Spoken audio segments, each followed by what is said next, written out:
Kata Sangsi, manusia sempurna menggunakan pikirannya seperti cermin. Tidak mengejar apapun, tidak menyambut apapun, menanggapi tapi tidak menyimpan. Nah, sekarang diibaratkan cermin. Jadi cermin itu, pikiran itu ibarat cermin. Cermin itu apa saja yang kita letakkan di depannya, itu kan dia raih. Jadi apa adanya, tanpa mengubah, juga tidak disimpan di situ. Kalau barangnya kita geser, ya dia sudah tidak ada lagi di situ. Itu kan cermin. Jadi kalau kita bisa memposisikan pikiran kita, pikiran itu berarti termasuk hati kita, seperti cermin, itulah nanti yang disebut puasa pikiran. Jadi cermin itu kalian letakkan gambar apa saja, benda apa saja di depannya, ya masuk sih. Oh, ya wong waras, wong sadar. Pikiran juga begitu. Ada apa saja, peristiwa apa saja, ya masuk. Kita ya ngerti, ada berita ya kita pahami, apa saja masuk. Tapi tidak disimpan di situ. Bayangkan kalau ada gambar lemari, terus lemarinya ada dalam cermin. Nanti ada gambar buku-bukunya masuk dalam, kan tidak begitu. Cermin itu ya kalau sudah lewat ya sudah, tidak ada di situ lagi. Jadi kalau kita bisa seperti ini, beban pikiran kita lebih ringan. Yang sering terjadi kita itu menyimpan, membaca terus kita simpan. Jadi kita memahami sesuatu terus tersisa di kepala, kita ingat-ingat terus.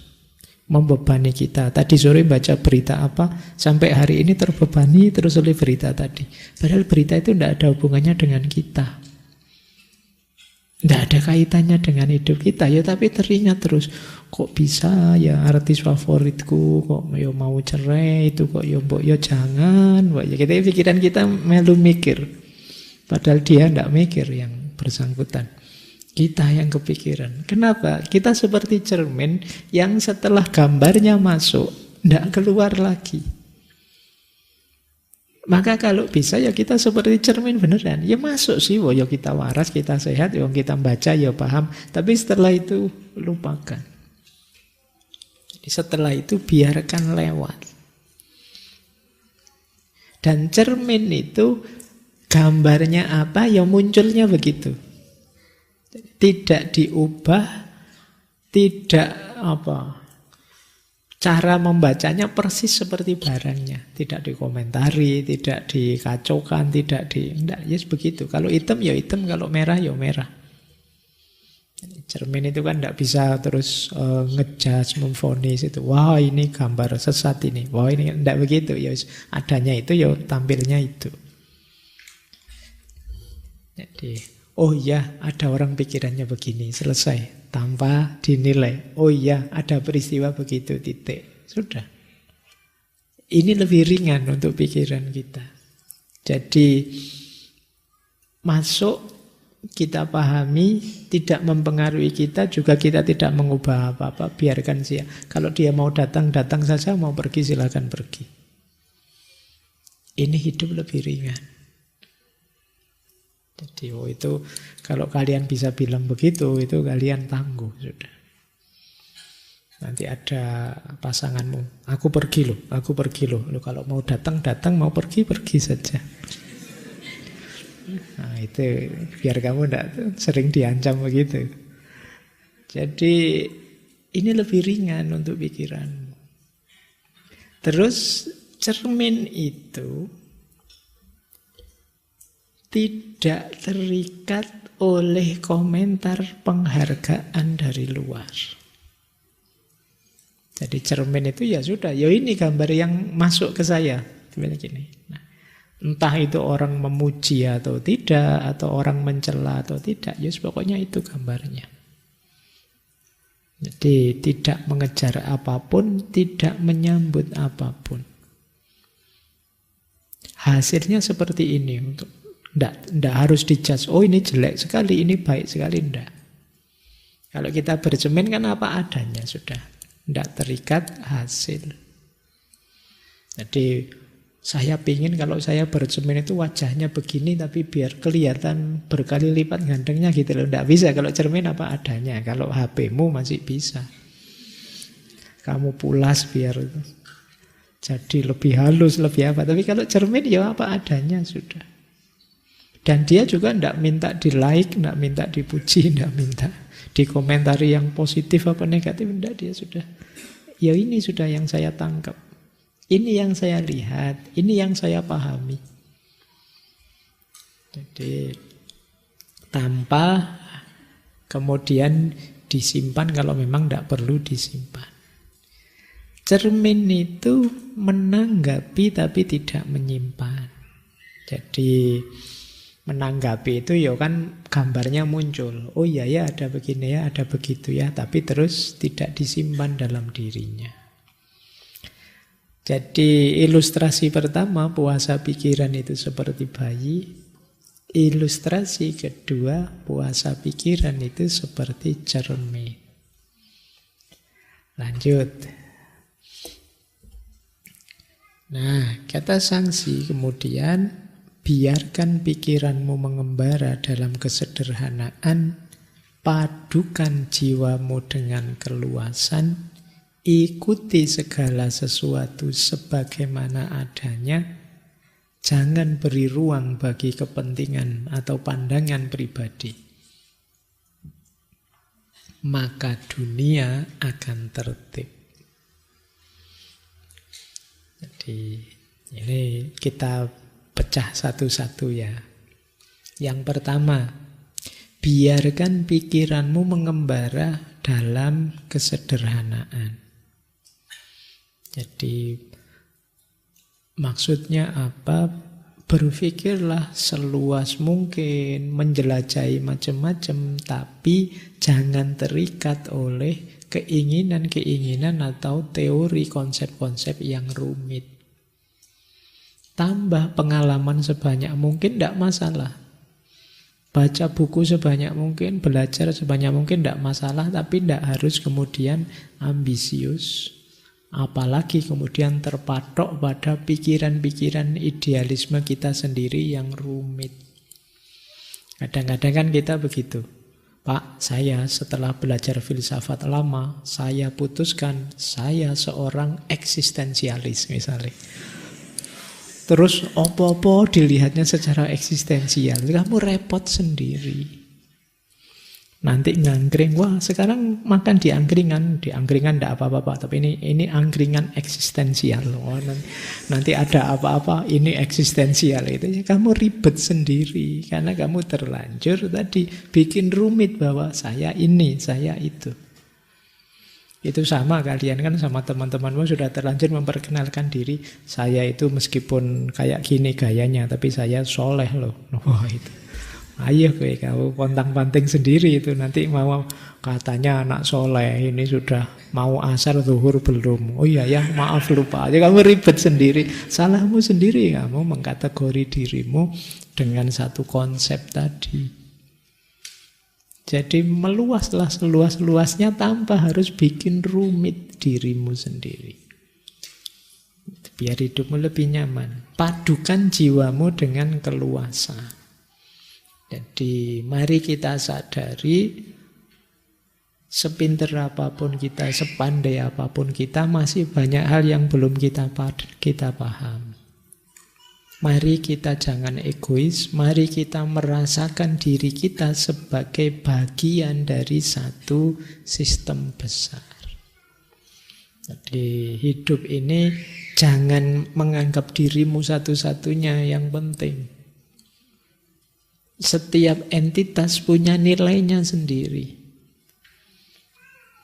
Jangan dikira kalau kamu jahat atau jelek, efeknya ke dirimu saja. Lingkunganmu juga kena. Kalau kamu baik juga begitu. Ini namanya kesadaran yang meluas.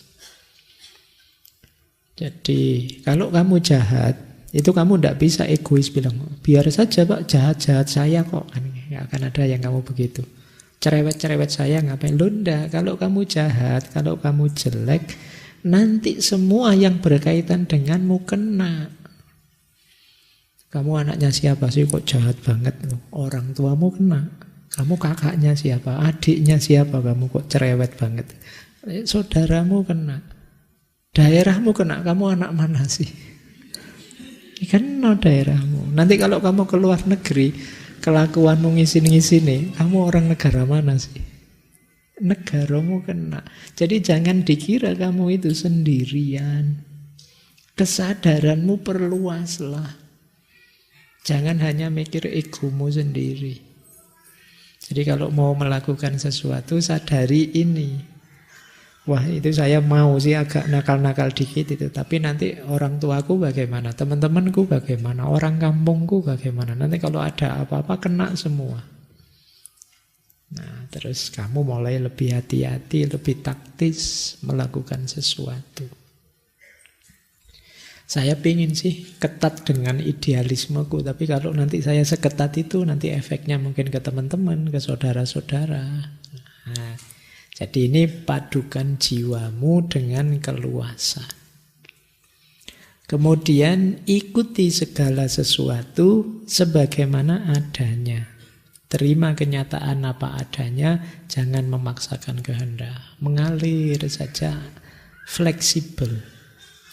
Kemudian jangan beri ruang bagi pandangan pribadi. Pandangan pribadi itu maksudnya jangan hanya mementingkan diri sendiri. Lihatlah segala sesuatu secara lebih objektif. Perspektif kita tidak selamanya benar. Kalau kita bisa 1, 2, 3, 4 ini, maka dunia akan tertib. Berpikir yang tidak terlalu bikin rumit, jiwa yang luas, tidak egois, menerima kenyataan apa adanya, tidak memaksakan kehendak, dan objektif. Tidak hanya mikir kepentingan sendiri. Dunia ini maka akan tertib. Kalau kita bisa melakukan ini, pada akhirnya kata Sangsi, bagi pikiran yang tenang, seluruh alam semesta pasrah. Jadi kata beliau, ayo kita punya pikiran yang tenang, yang tidak sibuk terus-menerus. Cirinya apa? Yaitu ada beberapa narasi sebenarnya, syarahnya quotes ini. Pikiran tenang itu pikiran yang bebas dari kerisauan dan kecemasan. Ciri pertama. Ciri kedua, pikiran tenang itu pikiran yang tidak terikat. Diingat-ingat ya, tidak terikat. Bukan berarti tidak punya. Punya sih, tapi tidak terikat. Tidak terikat itu fleksibel saja. Tidak terikat pada keinginan, penilaian, atau pikiran yang berlebihan. Ya tetap berpikir, ya tetap menilai, ya tetap punya keinginan, tapi tidak terikat. Segala sesuatu ya ada ruang dan waktu, dan menyesuaikan situasi. Kalau situasi berubah, ya kita ikut berubah. Ini yang membuat pikiran kita tenang. Karena kadang-kadang pikiran kita ada di tahun berapa, kita sekarang ada di tahun berapa. Banyak pikiran-pikiran yang sudah tidak nyambung lagi dengan situasi. Yang dulu kalian anggap dahsyat luar biasa, mungkin hari ini sudah kehilangan relevansinya. Kalau tidak percaya, coba kalian yang pernah punya buku harian, kalian baca lagi buku harianmu zaman dulu. Itu mesti isinya lucu-lucu. Aduh, saya kok gini ya dulu nulisnya, kok malu saya. Loh, padahal dulu nulisnya sambil nangis-nangis itu. Sekarang kamu membacanya malu. Kenapa? Ya situasi berubah. Bayangkan kalau kamu masih seperti yang dulu itu, kamu tidak berkembang, situasinya berubah. Bukan berarti tulisanmu keliru atau salah. Pada zamannya itu memang luar biasa, menggetarkan bagimu. Sekarang sudah beda. Jadi itu pikiran. Kemudian pikiran yang tenang adalah pikiran yang bisa sepenuhnya menerima saat ini. Tidak terjebak oleh masa lalu dan tidak cemas oleh masa depan. Nah, kalau pikiran kita tenang dengan 3 ciri tadi, alam semesta pasrah. Alam semesta pasrah itu alam semesta akan mengalir bersama kita. Hidup jadi rasanya nyaman, harmonis. Jadi karena kita bisa menyesuaikan. Kita bayangkan ya, kalau kita punya teman yang kita bisa menyesuaikan. Jadi yang kita cocok dengan teman ini, bisa bareng-bareng menyesuaikan, itu kan kita enak, mengalir. Jadi tidak egois versi kita saja atau mengikuti dia saja, enggak. Saya menyesuaikan dia, ketika kita menyesuaikan padanya, dia juga menyesuaikan dengan saya. Nah, itu lebih nyaman daripada masing-masing jalan sendiri-sendiri secara egois. Baik, kita lanjutkan. Ini kalimat ini perlu dipikir agak panjang. Hidupmu ada batasnya, tapi pengetahuan tidak ada batasnya. Kalau engkau menggunakan apa yang terbatas untuk mengejar apa yang tidak terbatas, hidupmu dalam bahaya. Ini berhubungan dengan diri kita yang kadang ambisius. Pingin ngerti segalanya. Pingin bisa apa saja. Pak, ini rasanya kok sekarang penting, Pak. Saya pingin bisa itu, dikejar. Pak, ini kajian ini dikejar. Jadi pingin tahu semuanya, pingin ngerti segalanya. Dan kita merasa tidak pernah cukup, pokoknya harus semuanya diraih. Ini yang kadang kita menyebutnya ambisius. Kata Zhangzi, kalau hidup kita yang terbatas, kita gunakan untuk mengejar yang terbatas, wah, hidup kita terancam bahaya ini. Maksudnya kita tidak akan bisa bahagia. Hidup kita itu waktu kita terbatas, energi kita terbatas, umur kita terbatas. Sementara pengetahuan tidak memiliki batas. Jadi kalau kita ambisius, ingin bisa segalanya, mengerti segalanya, ya siap-siap hidup kita akan terancam tidak bahagia. Bukan berarti kemudian, kalau begitu berarti saya tidak usah banyak belajar. Itu kadang-kadang kita kalau ada narasi begini kita memahaminya ekstrim begitu. Tidak begitu. Jadi tidak salah sih kita mencari ilmu, nambah wawasan, tapi jangan kehilangan keseimbangan hidup. Jadi hidup ini multidimensi, pengetahuan salah satunya.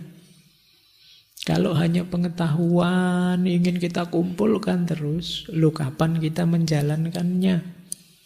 Kapan kita menemukan kemuliaan hidup dengan menghidupkan ilmu? Kalau ambisi kita hanya mengumpulkan. Yang kedua, ayo belajar secara alami saja, sesuai kebutuhan. Bukan secara obsesif. Yo, wajarnya saya sarjana filsafat, ya belajar filsafat. Tidak apa-apa saya terima, urusan kimia saya tidak paham. Urusan matematika saya agak setengah-setengah urusan. Cuma saya banyak ngertinya sih di filsafat. Ini namanya kesadaran. Jadi kesadaran tentang keterbatasan hidup. Bahwa kita ini tidak tak terbatas. Ini yang kalau menurut Imam Ghazali kan istilahnya pengetahuan itu harus pas saja, tengah-tengah. Istilah beliau namanya hikmah. Jadi cari pengetahuan yang hikmah. Kalau sekedar pengetahuan banyak. Apalagi sekarang kalian buka situs buku apa saja akan bisa. Tapi kan pilihlah yang penting, yang berguna, yang benar, yang baik. Ini yang disebut hikmah. Jadi jangan berambisi, Pak kan saya harus ngerti juga, ini yang penting. Yang tidak penting kan harus saya ngerti juga, Pak. Yang ini, yo habis hidupmu, waktumu, energimu. Jadi pilih yang memang relevan, cocok, sesuai, berguna, maslahat. Jangan sampai waktu kita habis untuk hal-hal yang ternyata tidak terlalu penting. Waktu kita terbatas, energi terbatas, umur kita juga terbatas. Bahkan diri kita terbatas. Ini kalimat beliau selanjutnya yang untuk menegaskan itu. Seekor katak di sumur tidak dapat membahas samudra, sebab dia terbatasi oleh ukuran sumur. Serangga musim panas tidak bisa membahas es, karena dia hanya tahu musimnya, wong dia hidupnya di musim panas. Pikiran ilmuwan yang sempit tidak dapat membahas tahu, sebab dia terbatasi oleh teori-teorinya. Sekarang engkau telah keluar dari lembahmu dan melihat lautan luas. Engkau mengenal kelemahanmu, sekarang saatnya membahas prinsip-prinsip besar bersamamu. Jadi maksudnya apa? Mari kita sadari batas kita. Kemudian kalau sudah itu, ya kita lebih terbuka untuk memperluas batas kita pelan-pelan, tidak masalah. Tapi tetap kita sadari kita itu ada batas. Pemahaman kita itu kan terbatasi oleh pengalaman kita, pengetahuan kita. Tidak usah kaget misalnya di YouTube, Pak, yo kalau tokoh ini kok bilangnya begini, tokoh itu bilangnya begitu. Masing-masing tokoh ini menjelaskan sesuai pengalaman mereka, sesuai guru yang mereka percaya, sesuai buku yang mereka baca. Yang lain mungkin punya pengalaman yang berbeda, guru yang berbeda, buku yang berbeda, dan itu alami saja. Kita yang sering tidak terima, kita cocok dengan tokoh ini sih, kalau tokoh ini enggak, terus kita menerima yang ini, menolak yang itu, menggugat yang ini, kemudian memuji yang itu. Kita lupa bahwa masing-masing punya sejarahnya sendiri sehingga jadi begitu. Jadi ini makanya jangan disalahkan serangga musim panas ndak ngerti es, ya karena dia memang ndak pernah ngalami es. Jadi kita juga begitu. Kalau ada yang bilang, alah Mbak Faiz itu apa-apa kok filsafat. Lah saya ngertinya filsafat. Nanti kalau disuruh pakai sudut pandang kimia malah kacau. Kalau disuruh pakai sudut pandang matematika malah tolah-toleh nanti saya. Jadi memang ngertinya saya filsafat. Jadi wajar saja. Gitu. Nanti orang lain punya perspektif berbeda. Jadi yang penting apa? Kita sadari keterbatasan kita, kemudian kita terbuka. Terbuka itu ini loh Pak, sampean kan ngertinya filsafat. Kalau dari sisi ilmu psikologi itu begini loh Pak. Oh kalau dari sisi ilmu biologi itu begini loh Pak. Ini kita terbuka menerima masukan. Jadi ini sikap mental ideal menghadapi pengetahuan tadi karena isinya pengetahuan itu kan bagian yang nanti kita puasai tadi, kita cari yang penting, yang berguna biar waktu kita tidak habis, kita sadari keterbatasan kita, kemudian kita terbuka untuk mendapatkan masukan-masukan. Kita lanjutkan. Nah, ini juga untuk menyadarkan kita. Manusia menghargai apa yang ada dalam lingkup pengetahuan mereka. Namun mereka tidak menyadari betapa bergantungnya mereka pada apa yang ada di luar lingkup tersebut. Ya, dalam hidup ini kadang-kadang kita menganggap yang penting itu hanya yang kita ketahui saja. Padahal hidup ini kompleks dan banyak hal yang tidak kita ketahui itu juga pengaruhnya besar untuk hidup kita. Ini kadang-kadang yang manusia itu mengabaikan apa yang di luar jangkauannya. Seolah-olah yang di luar jangkauannya itu tidak penting. Ngaji ini misalnya, kalau teman-teman saya suruh coba sebutkan 5 hal yang paling penting dalam ngaji ini. Itu mungkin sampai nyebut filsafatnya, sayanya, takmirnya, mungkin jamaahnya. Kalian lupa misalnya tukang yang bangun masjid ini. Itu kan ya penting juga, kalau tidak ada tukangnya masjidnya tidak ada. Listriknya itu mungkin kalian lupakan. Pabrik laptop kalian lupakan. Kalau tidak ada pabrik laptop, tidak ada laptop ini. Laptopnya tidak ada, ngajinya tidak maksimal. Kalian dengarkan suara saya saja, ngantukmu double. Tidak ada slide-nya. Lah itu kalian anggap tidak penting, tapi ini penting. Kadang-kadang kalian tidak nganggap. Kadang-kadang kalian kan ngamuk, misalnya ada supir-supir truk yang muat apa itu kok ya-yaan ya. Kalian merasa tidak butuh sama sekali dengan itu. Padahal mungkin dialah yang ngangkuti sembako yang tiap hari kalian makan. Dialah yang bawa LPG dan lain sebagainya. Yang kalian pakai tiap hari, yang kalian ngantri. Baru ketika sekarang harus ngantri, kalian baru sadar ternyata penting ya truknya LPG itu, kamu harus nunggu.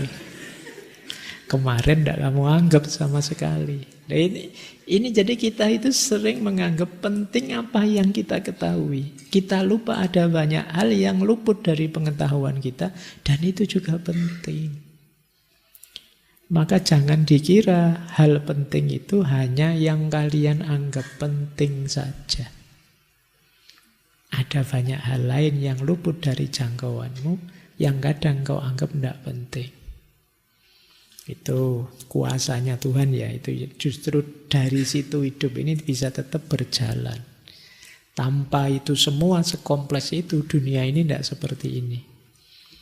Bayangkan kalau dunia ini berputar sejauh yang kita tahu dan kita anggap penting saja, itu mesti kacau sudah. Untungnya meskipun tidak muncul sama sekali di kepala kita, tetap berjalan juga. Jadi tidak pernah terbayangkan oleh kita, padahal itu penting, dan itu tetap juga berjalan. Sampai termasuk mungkin binatang-binatang paling kecil, apa yang itu mungkin secara tidak langsung ada efeknya. Ya, bahkan termasuk binatang-binatang pengurai yang ada di kamar mandimu, itu kan kamu tidak pernah jadi hitunganmu. Bayangkan kalau dia tidak berfungsi, wow, itu WC-mu tidak ada 1 bulan penuh, itu kan ya mengacaukan ritme hidupmu. Tapi selama ini itu tidak jadi bahan pertimbanganmu. Jadi mari kita sadari ini. Jadi manusia menghargai apa yang ada dalam lingkup pengetahuan mereka, namun tidak menyadari betapa bergantungnya mereka pada apa yang di luar lingkup tersebut. Nih, kita sering tertipu oleh ilusi pengetahuan kita yang terbatas. Kita lanjutkan. Ini menarik ilustrasi beliau. Tadi sudah ada ilustrasi bayi, ada ilustrasi cermin, sekarang ilustrasi kapal. Ketika seseorang menyeberangi sungai dan sebuah sampan kosong menabrak perahunya, bahkan meskipun dia seorang pemarah, dia tidak akan marah. Tapi kalau dia melihat ada orang di atas sampan itu, dia baru akan marah, meneriaki orang itu agar minggir. Kalau tidak terdengar teriakannya, dia akan berteriak lagi dan lagi, lalu maki-maki. Semua itu terjadi karena ada orang di atas sampan. Kalau engkau dapat mengosongkan kapalmu, menyeberangi sungai dunia, tidak seorang pun akan menentangmu. Tidak seorang pun akan menyakitimu. Kita bayangkan ya, satu ketika kita naik perahu atau naik kapal. Tiba-tiba ada perahu lain mendekat, nyenggol kapalmu. Itu begitu kamu lihat perahu yang mendekat tadi kosong, kamu yang tadinya mau ngamuk kan tidak jadi ngamuk. Oh iya perahu ini kosong, mungkin kena angin ya sampai ke sini. Hal yang sama terjadi begitu kamu lihat di atas perahu itu ada orang, mesti kamu akan misuh-misuh sudah. Ya kan, dasar, ndak hati-hati, ndak ngerti bahwa matanya ditaruh di mana gitu-gitu. Kamu akan begitu. Jadi ini satu narasi tentang sesuatu yang terjadi secara alami dan hubungannya dengan ego. Kalau tiba-tiba ada hujan deras, kemudian kita basah kuyup, kan kita tidak marah sama hujan. Tapi kalau temanmu bawa ember, terus kamu digebyur dari belakang, basahnya sama, tapi kan kamu ngamuk. Kenapa begitu? Karena ada orangnya. Orang itu simbol ego. Jadi karena ada orang di situ, ego itu kan cenderung aku yang merasa penting, merasa perlu dihormati, merasa perlu diakui kehadirannya. Sehingga ketika ada orang lain, kita tuntut dia untuk mengakui pentingnya kita, menghormati kita, dan lain sebagainya. Itu ego. Gimana caranya meskipun di kapal itu ada orang, kita tidak marah-marah, ego kita yang kita turunkan. Meskipun teman kita yang gebyur air dan kita bisa tidak marah, ego kita yang kita turunkan.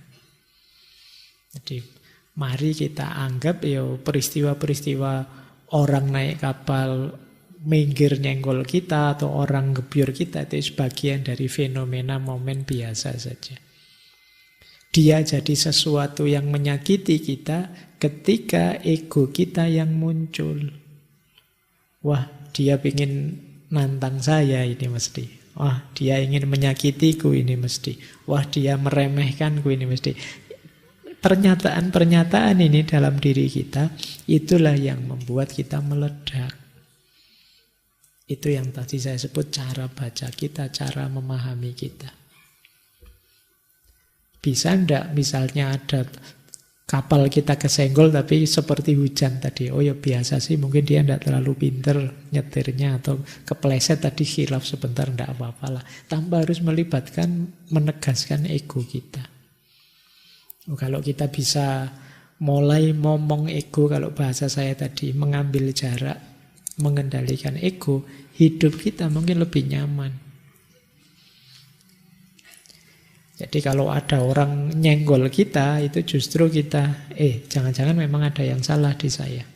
Apa sih kurang saya? Apa sih yang harus saya perbaiki lagi?